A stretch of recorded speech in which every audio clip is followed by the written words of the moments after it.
Good morning, everyone, and welcome to Voices United, ACDA Voices United Online. I'm Michael Wu, and I have the honor of introducing you to Arreon Harley-Emerson and to Edryn Coleman. Edryn and I have known each other for many years. We used to chaperone Maryland All-State Chorus Festivals together but he's also a DMA in choral music. Good morning, everyone, and welcome to Voices United, ACDA Voices United Online. I'm Michael Wu, and I have the honor of that thing off. But at any rate, he is a doctorate, and he is teaching in Howard County at Oakland Mills High School. And Arreon is the head of the National Diversity Initiatives for ACDA. So we want to welcome them both.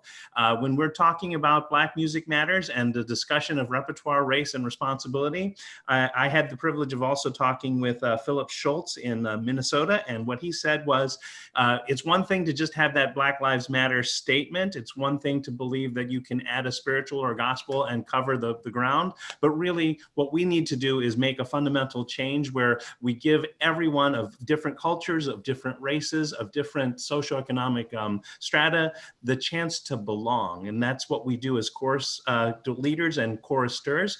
So we want not just to have the party where we tell somebody to bring a drink. We want to have that party where we collaborate, talk, plan the menu together, cook together, and co-host. So without further ado, Arreon and Edryn, off you go. Well, thank you, Michael, and good morning, colleagues. Thank you all so much for coming to this presentation. Black Music Matters, a discussion on repertoire, race, and responsibility. I want to go right ahead to our session goals, if I could go to that next slide. So we have for you all today 3 goals that we really want to focus in on. And I'll speak about the first goal, and then I'll hand it over to my partner in crime.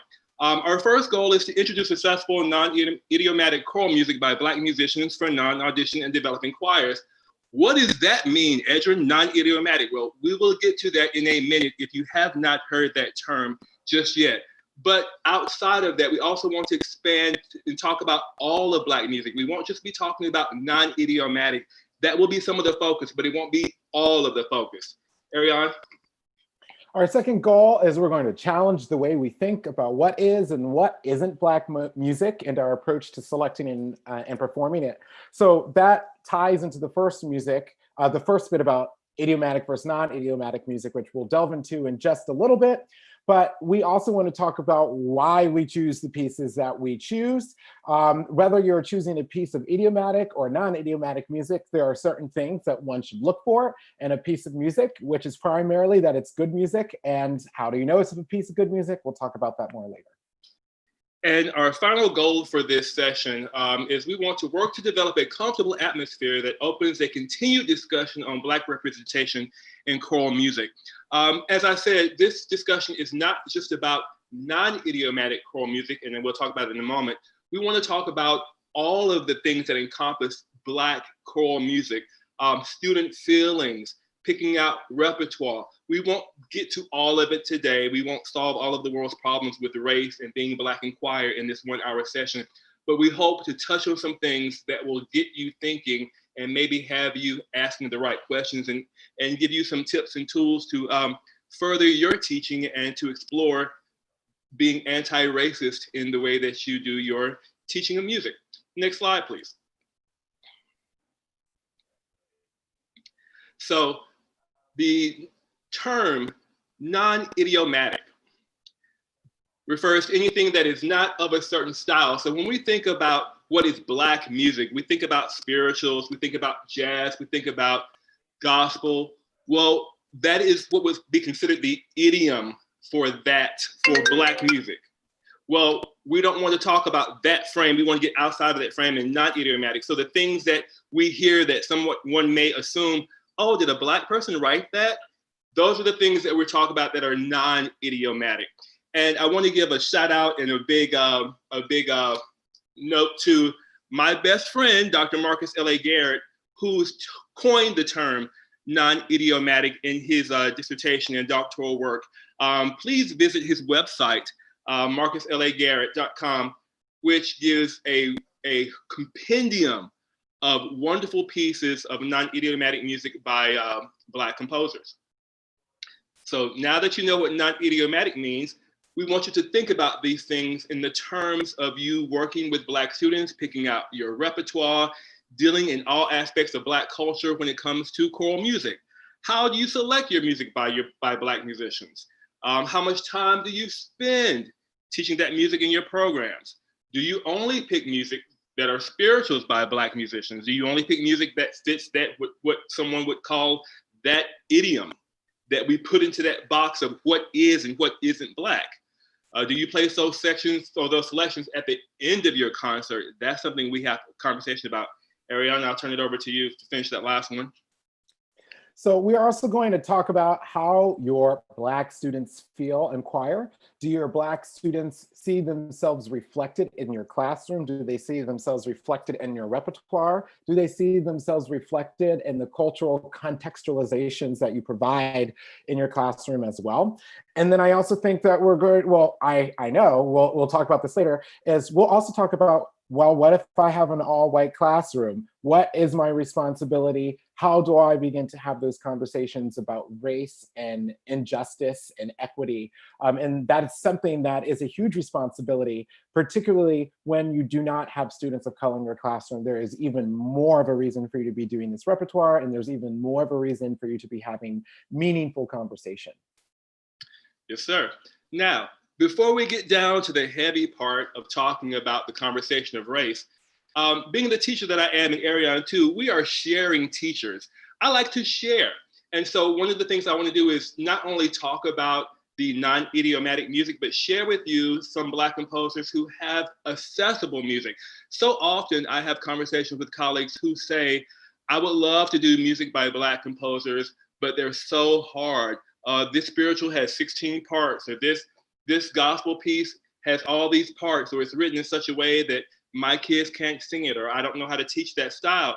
And so therefore I'm not doing Black composers. And so then I say, well, have you even thought about the fact that there are so many other Black composers and arrangers who are doing things that are not of that level? We talk about accessibility. And so here is Patsy Ford Sims, who gives us accessible music for 2-part, 3-part voice.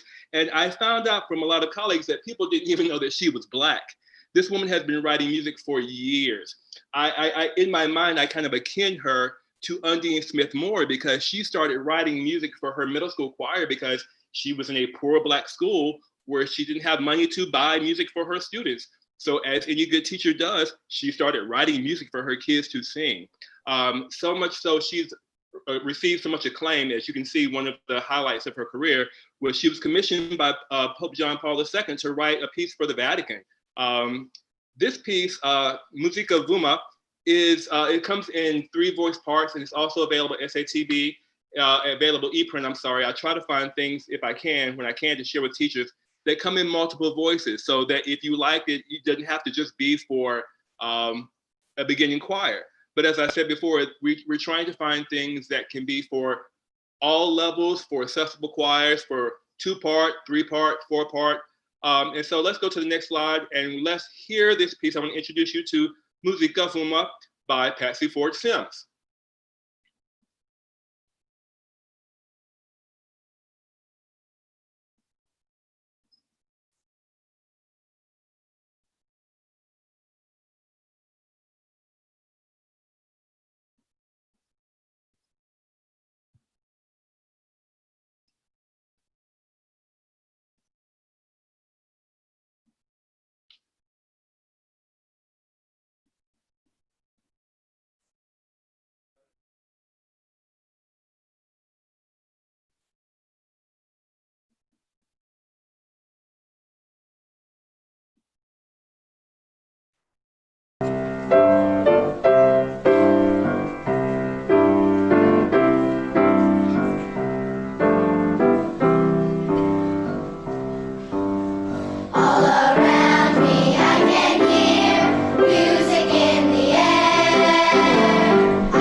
So that piece, Patsy Ford Sims, Musica Vuma, multiple voicings, so much teaching to be used out of that two-part, beginning harmonies, following a part independence. A lot of teaching can be done through that piece.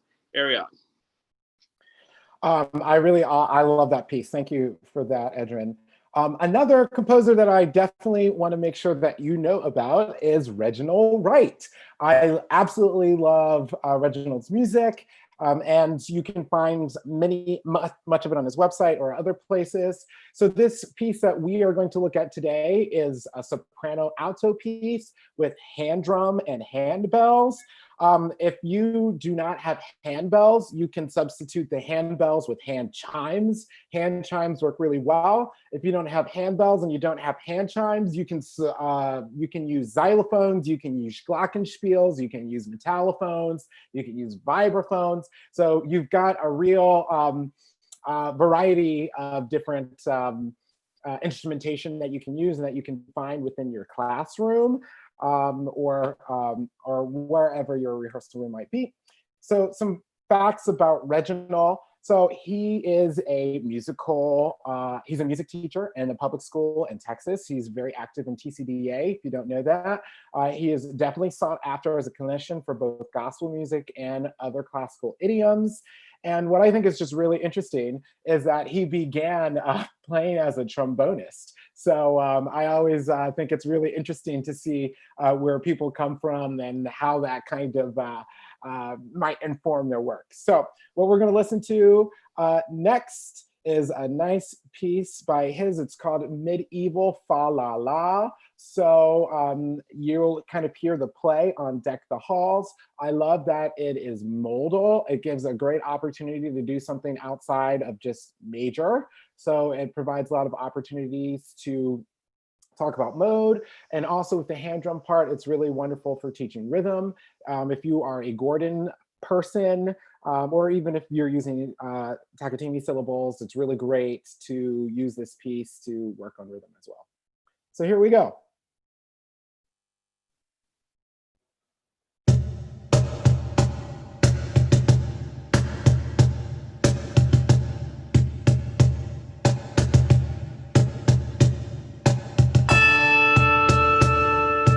Deck the hall with boughs of holly. La la la la la la la la. La la la la la la la. 'Tis the season to be jolly. La la la la la la la. Don we now our bright apparel. Fa la la la la. Draw the ancient Yuletide carol. Fa la la la la la la. Fa la la, fa la la, fa la la la, fa la. Fa la la, fa la la, fa la la la, fa la. Fa la la, fa la la, fa la la la la la. Fa la la, fa la la, fa la la la la. See the blazing. That's a really great piece, a lot of fun. I love also the ostinato parts that happen there. It's really great, it's very accessible. It repeats the same material, different words. The strophic nature of the piece makes it really fun. And then there's a really nice kind of ending to kind of put a bow on it. Again, so great to teach people things. I have also had a situation where I didn't have handbells before, and I just modified the fourths and fifths to be sung as well.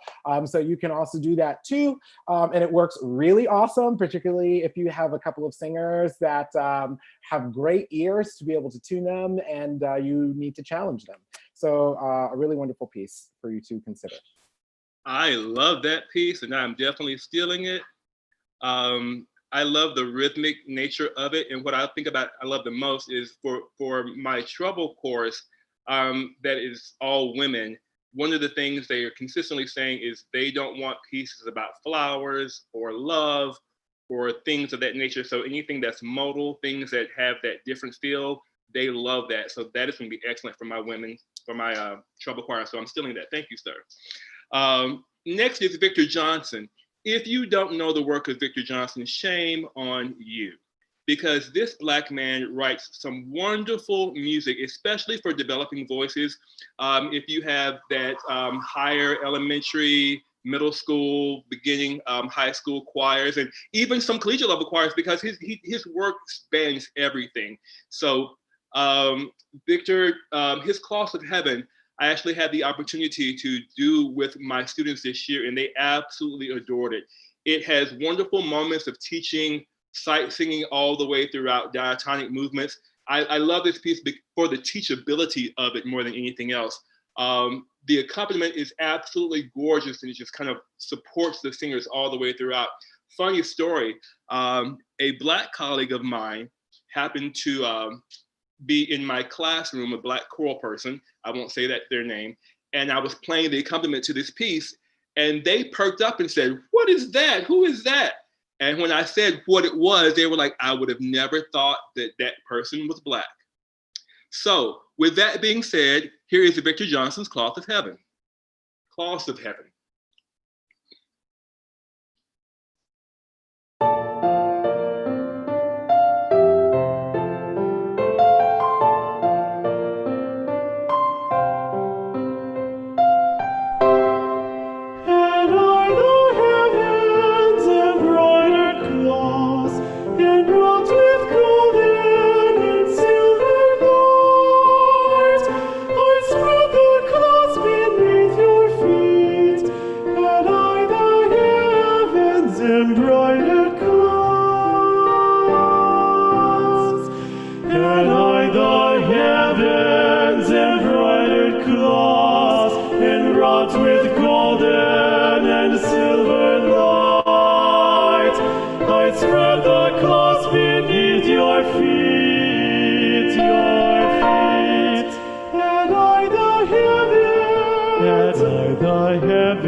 Spread thy cloths beneath your feet, and I the heavens embroidered cloths, and I the heavens embroidered cloths, enwrought with golden and silver light. I spread the cloths beneath your feet.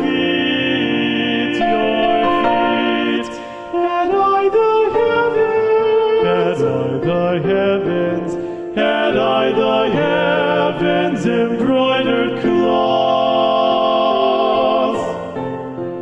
but I being poor. This is a gorgeous piece. I stopped it right there just to wet your whistle because it gets even better. So please give it a look. Visit Victor's website. He has so much music that does not sound of the Black idiom. So when you're looking to fill your concert with other pieces, with other topics about water or rain or snow or whatever, if you want something in Latin, Victor has a library that is full of those pieces that will fit that style that you're looking for. So check out Victor Johnson. I also want to point out another thing about Victor Johnson and this piece particularly is it's very difficult to find good and interesting SAB pieces.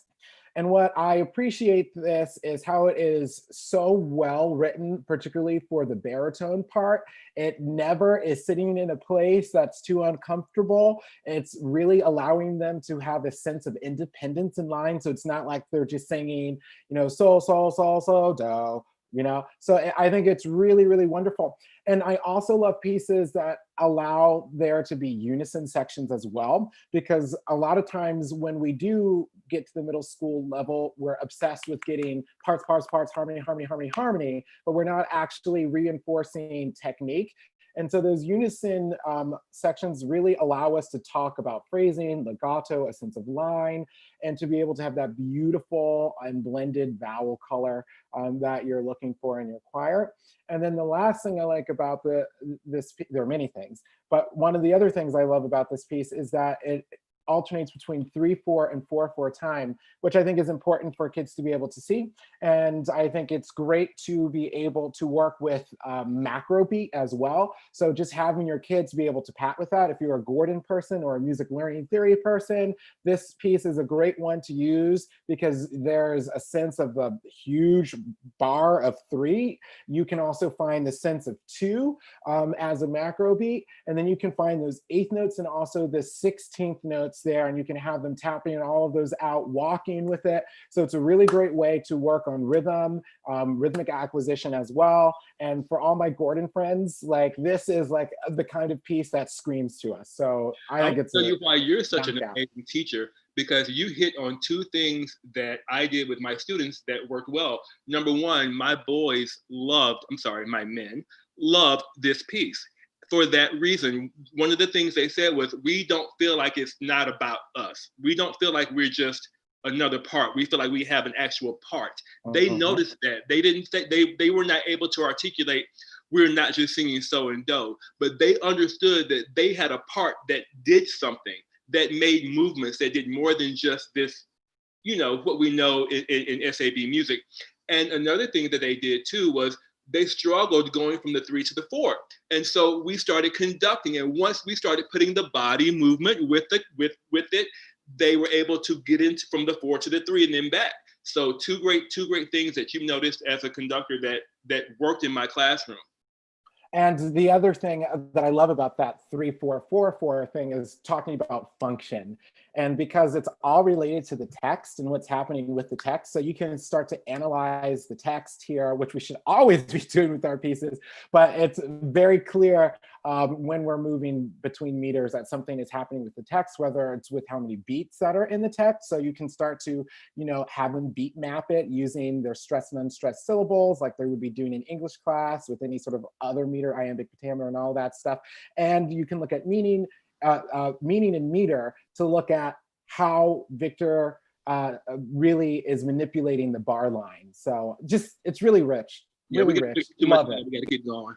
I know, I love it. I love it. So this next piece is composed by me, that guy. So this piece is, If I Could Stop One Heart from Breaking. It's a piece that's self-published, so send me a note if you want to purchase this for you and your choir. It's SATB a cappella. It's SATBB, actually, there's a little baritone part in there. And then it is also unison choir with piano accompaniment. So that's, it's a very flexible piece, depending on the ensemble that you want to do. And some things about me, you already heard that I'm very involved, obviously, with ACDA as the DIC chair. Everyone knows that I'm obsessed with equity. And outside of that, I love early music, and I'm really into performance practice of that with period instruments. And I take that super seriously, as do I take performance practice of idiomatic music of Black composers. So here we go. This text is written by Emily Dickinson.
So that's an easy piece that you can put together with a choir. It's less than 2 minutes long, a super well-known Emily Dickinson text, and just allows you to focus on a lot of horizontal phrases within, and I wrote it for solfege purposes. So it's everything is a solfegeable exercise for your students. So, I'm always about that.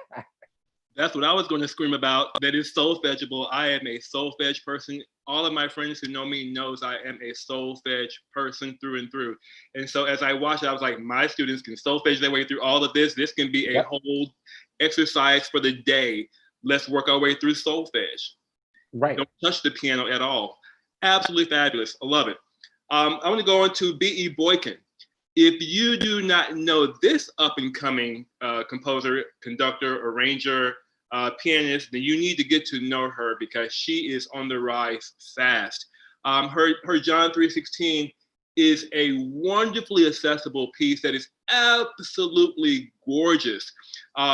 It moves in such a way that allows the singers to make these long, beautiful lines, but it's not difficult in the rhythmic structure of the piece. I would definitely do this with a high school choir, a collegiate level group.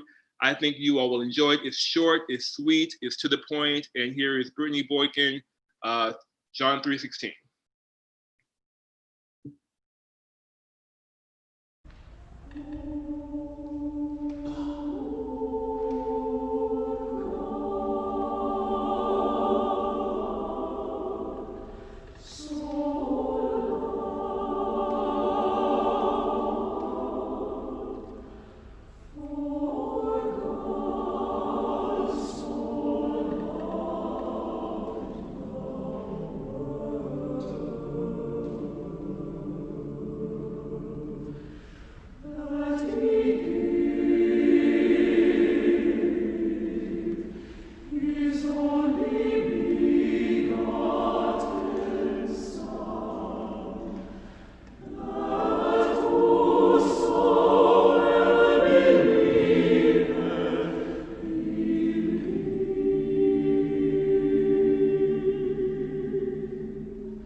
Gotta love that raised third on the end, baby.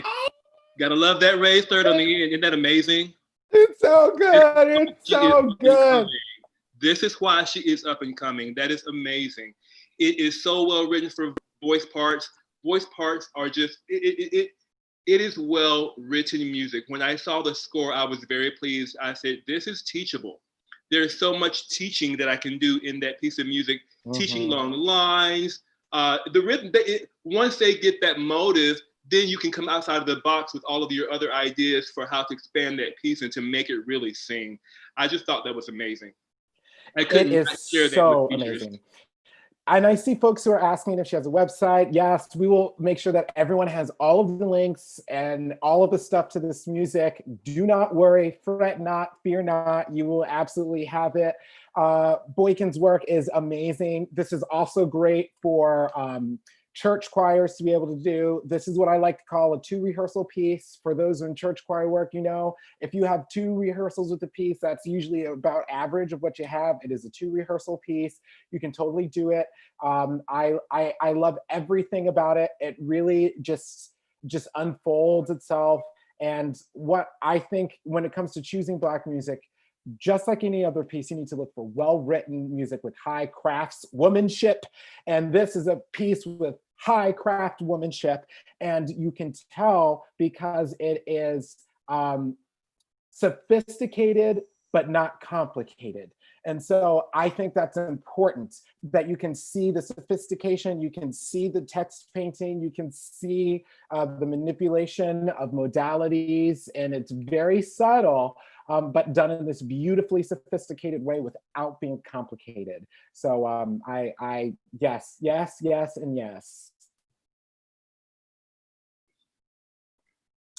So this next piece is, it's another short one. It's by Samuel Coleridge Taylor. It is similar to the Boykin and the fact that it is just gorgeous. It will blow your mind. This piece is available on CPDL, so you can download it for free. So there's no reason why you should not do it. This piece is more advanced, I will say that. So you do, it's not, again, it's sophisticated, not complicated, similarly to the last piece that we listened to, but you do want to make sure that you're able to really give the piece its due justice. So I think advanced high school choirs, collegiate choirs, some community choirs and church choirs too, I would think this would be an appropriate piece for. So if you do not know Samuel Coleridge Taylor, you need to get to know his work. Fantastic composer, has a lot of stuff out there, not just choral music, instrumental music as well. We've got cantatas, we've got just tons and tons and tons and tons and tons of stuff, which are great. So Coleridge Taylor is British. He is biracial. So his mother was an English woman and his father was Black, who was a descendant of slaves who were freed.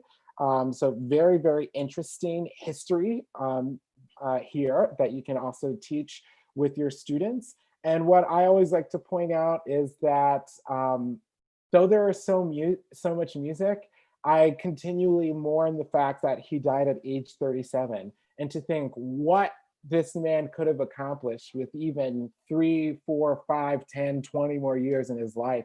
So it's really, really, really, really prolific, the amount of work that he has. So there's no shortage of it. Definitely do it. Beautiful, cool writing.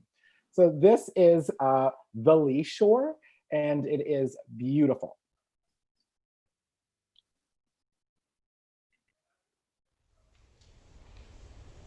Sleet and hail and thunder, sleet and hail and thunder, and ye winds and waves that rave till the sun, till the sun, till the sun wave, the sun wave. Winds and like a demon, howling horrid note round the toiling seaman in his tossing boat. From his humble dwelling on the shingly shore, where the billow swelling keeps the torrent roar.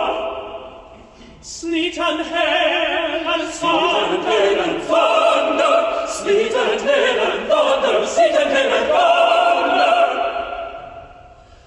From that weeping woman, seeking succor, superhuman, from the skies, from the urchin pining.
Isn't that That just, is oh my God. amazing. And it's free. And it's free. It's so and it's free. I love it. It's such a great piece. And like I said, it looks more complicated than it is, which is really one of the things I love about pieces. When it sounds complicated and looks complicated, but it's easy to teach. I can tell you that I've taught this piece in 3 rehearsals. It is not very difficult to be able to pull off. What I think is difficult is the delivery of the text. It's definitely a complex text here that has a lot going on. And I think it takes a lot of vocal control to be able to do this piece as well. But there are no extreme kind of range issues that you're dealing with. There are no extreme rhythms. I think it's really fun the way that Coleridge Taylor manipulates the rhythm here. He doesn't obscure the bar line in the way that Victor C. Johnson does, but he uses that triplet to go between that 3 feel and the duple feel. So it's just really great. And that slow section with the text painting about the woman weeping is just absolutely sublime. This is craftsmanship. This is the kind of piece that you want to do because it is excellent music. And so I really hope to hear more choirs doing this. Also, one thing about this performance that I love, and I'll also put a link to the choir singing it, but it's a mixed choir. And so what I love about seeing it is that it's a half black, half white choir.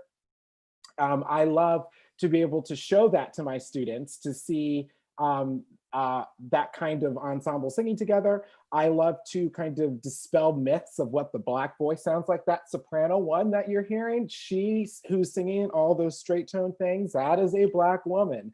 The alto there is a Black man who, Reggie, many of you guys might know him from Seraphic Fire.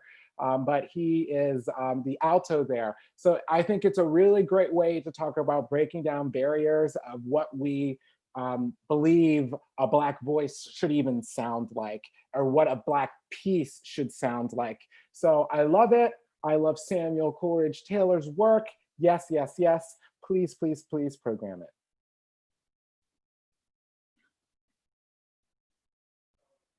So before we get to the more discussion part of our presentation today, there were some more names that we just wanted to throw out to you.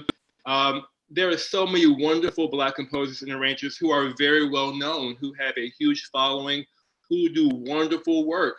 But there are so many others who may not have that following, who are up and coming, who need your support as well, who are doing amazing things. Some on the list, like the name Isai Barnwood, of course, everyone knows who that is.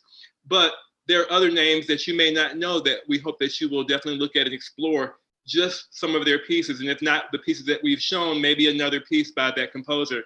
But like, as I said before, if you go to Marcus L.A. Garrett's website, he has an entire compiled list of non-idiomatic pieces by Black composers. But as I said at the beginning of this session, we're not just talking about non-idiomatic music throughout this session.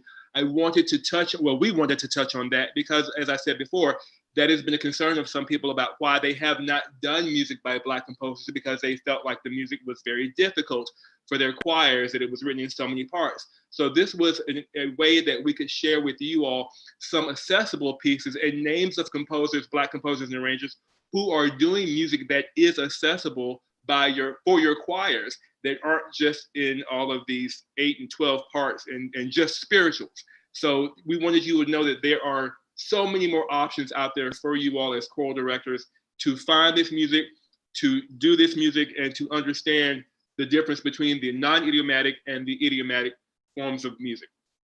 Arreon. So now we're going to go into this next section of what we want to talk about here. Again, I know that many of you are going to want to see the pieces again that we were just talking about on the previous slide. We will make sure that you have a list so that you can go and search all those pieces. As Edryn said, they're all great. They are all in the non-idiomatic kind of category of music by Black composers. There's SATB music. There is stuff for developing choirs on that list. There are things for advanced choirs on that list. So there's a little bit of everything that you can find. So we also wanted to have a little bit of time to talk about the truth and to talk about some things that might not be as comfortable to discuss. We want to make sure that you know that you can ask questions at this point. We're going to kind of start off we have about 15, 16, 17 minutes or so of now into, we're going to move into a different kind of style of conversation here. You can use the YouTube box to ask us questions, but we're going to start off and then feel free to type your questions and we'll be able to get to those. Awesome. So I will start off with our first question. As a white director, sometimes I am unsure about approaching Black music for fear of not teaching or performing it properly. How can I teach this music without that kind of fearfulness? I get this question so many times, and the first thing I say to all of my colleagues is, why would you prepare your music differently by a Black composer than you would any other composer? Why would you approach the way that you look at this piece of music any differently? Your score study doesn't change by the name of the composer. So if you want to do the music by Black composers, if you are fearful about your approach, do your research. There are plenty of people that you can speak with. Let's start out for instance, Dr. Felissa Barber is writing a book right now on dialect for the spiritual.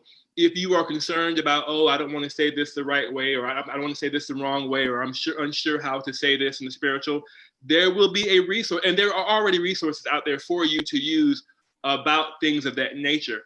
If you are not sure where to find resources, reach out to people.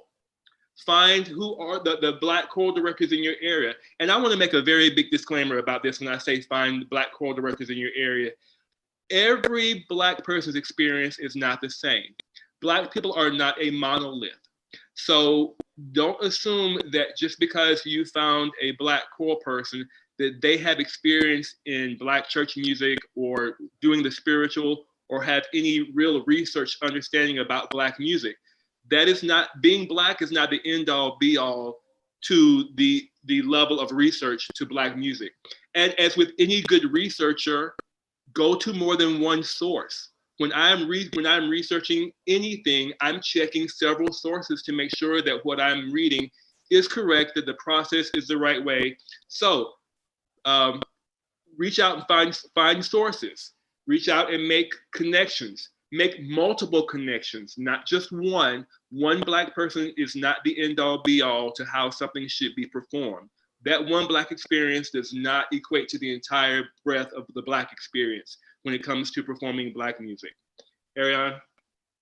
Yeah, just to jump off of what you were saying, I 100% agree. And when it comes to performance practice, to really understand what is, when we talk about the word idiomatic, it's often used in music to talk about an instrument. So like a piano, what is idiomatic? What feels right for the hand for that instrument, or a violin, what feels right for bowing? That's where that word in this term is coming from.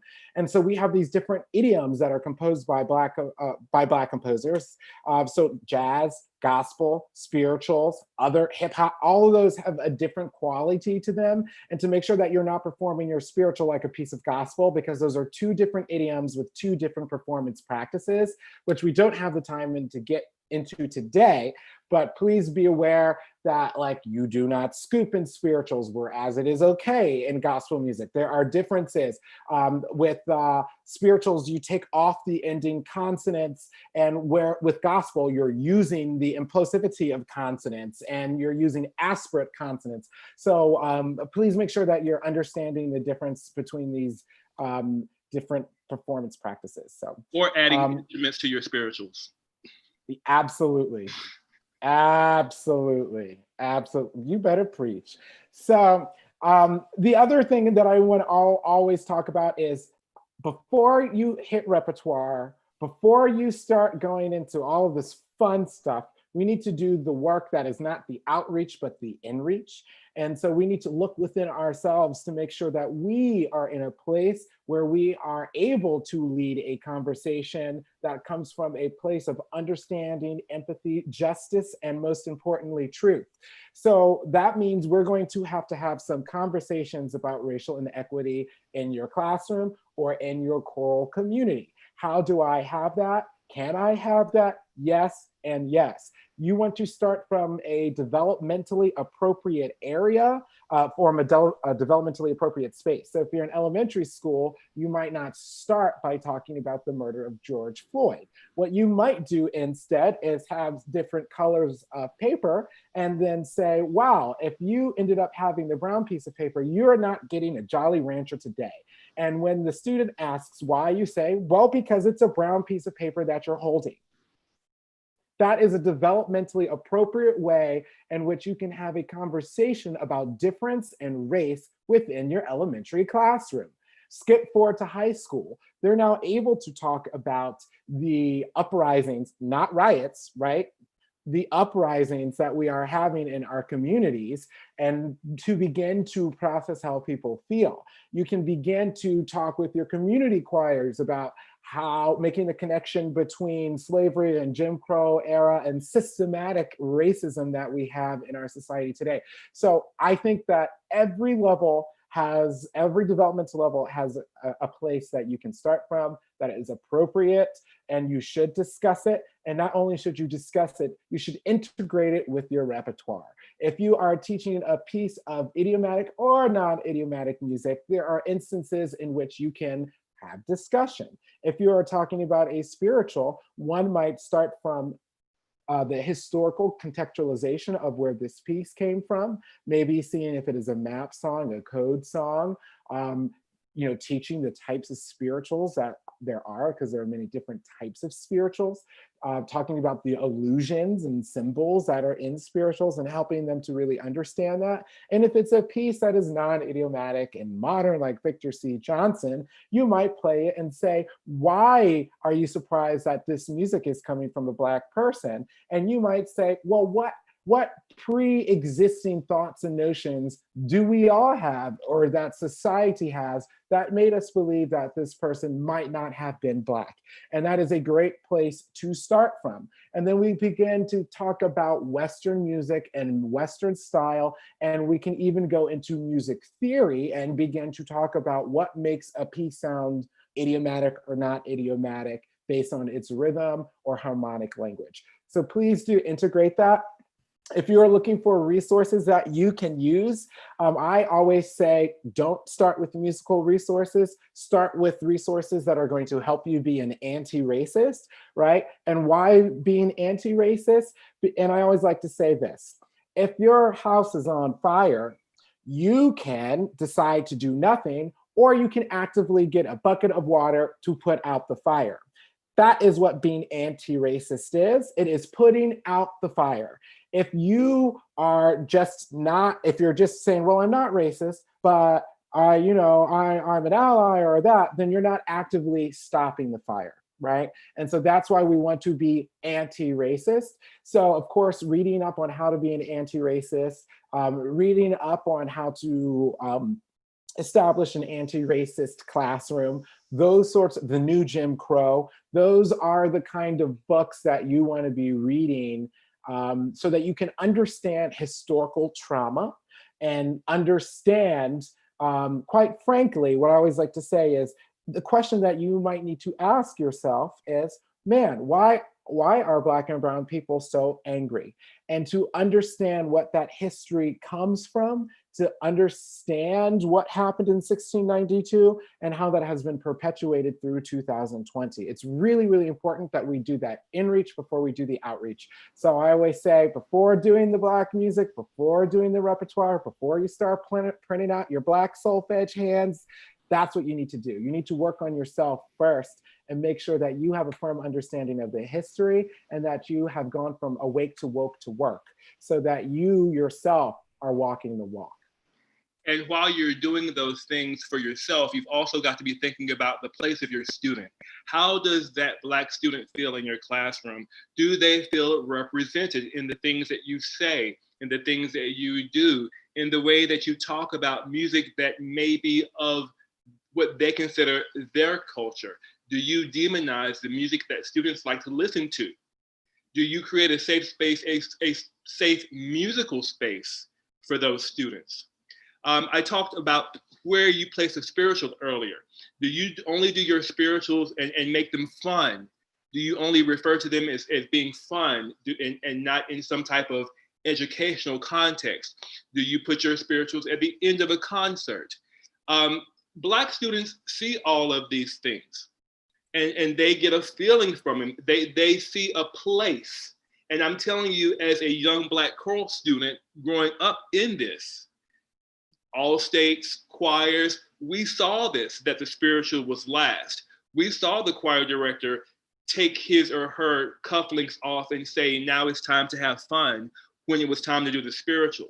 And those things are crushing, because those Black kids in choir are there because they want to make all the music with all of the zeal and give every piece of music the love and the attention that it deserves. And if they feel like their director is not doing that, then they won't have a sense of connection. So I implore you to not just think about how you are feeling through all of this, but how your students are feeling through all of this and their place in your classroom, especially now as a young Black student. How are they feeling in this very visible and very forward white world, in a world right now that has made us to understand the disparities across the board for everything. And so they're living in this realization. As a Black man adult, I'm living in this, I knew these things, but having them come to the fore in such a way now has really just changed the way I think about things. So I know that my Black students sitting in classrooms have a different feeling about the way they approach things when it comes to race as well. Do we have any time for a question? I think we do. We've got a question here that from Ethan that says, when approaching a spiritual with a majority white choir, how can I use dialect without it feeling like minstrelsy? So that is a great question. I don't know if you want to take it or you want me to take it. We can both take it. I'll go first. So I did a presentation. I have a funny story. About 2 or 3 years ago, I did a presentation for ACDA National. A colleague of mine reached out because his students were feeling funny. Had an all-white choir. They were doing spirituals, and they felt funny about the dialect. And so, I explained to him, and he explained to students, that we have to be true to the composer. If the composer wrote Ghana, then we have to be true to what they are asking us to do, because it was in a time frame that they are trying to represent. They are representing so many things in this music, and it is not up to us to decide how we should feel, that composer's feelings. We have to be true to what that moment was in time, true to what that composer is asking us to do, just like we would when we are very specific with our German. When we do any other piece of music, we are very specific in our Bach. We are very specific in how we do our Renaissance music. And so we have to give the spiritual and any other Black music that same level of performance practice and study, which goes to knowing the performance practice. You've got to know the time period, what was going on during that time frame. So you know what people were saying, how people were talking, what people were feeling. You got to do the research. Go ahead, Arreon. I co-sign on everything that's been said there. And I always like to go and I'm kind of the Felissa Barber school of thought, and I go to the anthropological and sociological and linguistic argument for why you would do it. And we're talking about Africans that were kidnapped. Yes, let's talk about they were kidnapped and enslaved and made to speak English. And as such, they did not speak English in the way that those who were already in America were speaking English. So there are a lot of leftover linguistic inflections that are left over from indigenous African languages, which is why people, when they come to America, might speak differently. And it informs how they speak, and that is why we have dialect. So dialect is important because it actually honors the enslaved Africans who were kidnapped and brought here against their will. So I beg you and I implore you to do it. Now, you can't choose to do it in some places and not to do it in other places. So for me, it's all or nothing. I think about it as a performance practice piece. Like if I do Bach, I told you guys earlier, I do a lot of early music. So it's whether it's going to be on period instruments with no vibrato and with period bows, or it's not, right? So you're either going to do it with the dialect and you're going to do it really culturally informed, or you're going to say, no, this is a modern rendering of it. Just like we have these huge orchestras that play Brandenburg Concerti all the time, and we know that's not exactly how it's going to be done. They're playing it on modern instruments, they're playing it at A440, and we know it's just not the same thing. So whichever way you do it, just know why you're doing it, and you're explaining to your students why you're doing it the way that you're doing it. We threw up some resources for you guys just to see. And of course, this is being recorded. So if you can't catch all of these resources, you'll be able to go back and see them. Have to give a shout out to one of my teachers, Dr. Andre Thomas, his book, Wherever in Beulah Land. Shout out to all the Florida State people. Array of resources for you to go back and check when we are done. And I think that is it for us, brother.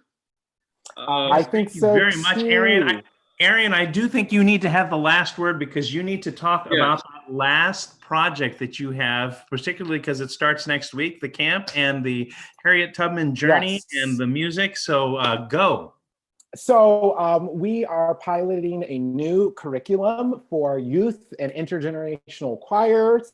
It's called Harriet in the Promised Land, where we are working, I'm doing this in collaboration with my work at the choir school and Dr. Joy Hirokawa, and actually Dr. Susan Thomas Holder, who I saw is on today. Thank you, Susan, for tuning in.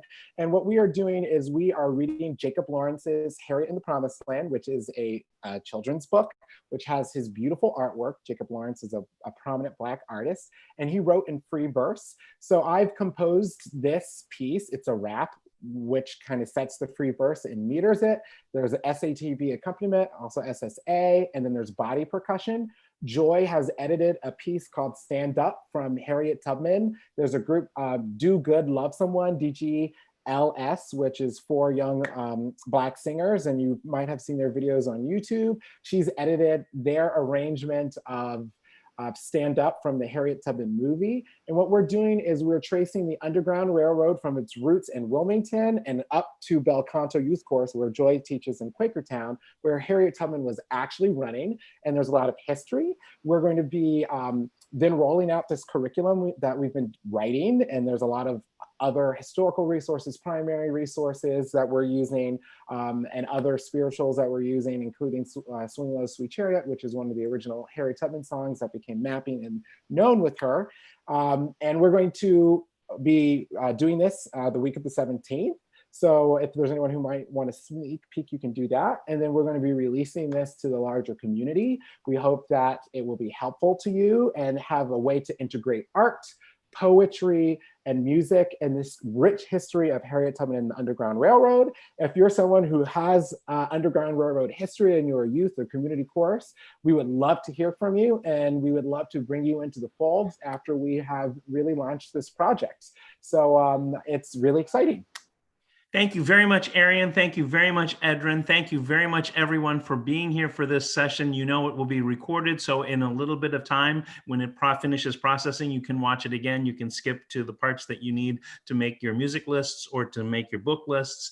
But most importantly, you can reach Edryn and Arreon very easily, and they will not only help with this conversation further in each of your programs, but just make us all better human beings. So with all